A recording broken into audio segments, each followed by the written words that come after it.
সংস্কারের ধোঁয়া দিয়ে অন্তর্বর্তীকালীন সরকারকে দীর্ঘায়িত করা যাবে না বলে মন্তব্য করেছেন বিএনপি স্থায়ী কমিটির সদস্য ডক্টর আব্দুল মঈন খান। নরসিংদীর পলাশ বাস স্ট্যান্ডে মে দিবস উপলক্ষে শ্রমিক জনতার সমাবেশে প্রধান অতিথির বক্তব্যে এই মন্তব্য করেন তিনি। দেশে গণতন্ত্র ফিরিয়ে আনতে সুষ্ঠু ও নিরপেক্ষ নির্বাচনের মাধ্যমে জনগণের নির্বাচিত জনপ্রতিনিধির হাতে ক্ষমতা তুলে দেওয়ার আহ্বান জানান ডক্টর আব্দুল মঈন খান।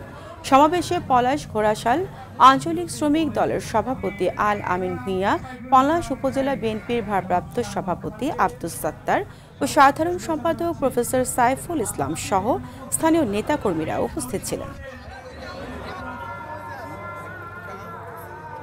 এই সংস্কারের ধোঁয়া দিয়ে আমি যেটা বলেছি, এই অন্তর্বর্তীকালীন সরকারকে দীর্ঘায়িত করার কোনো সুযোগ নেই।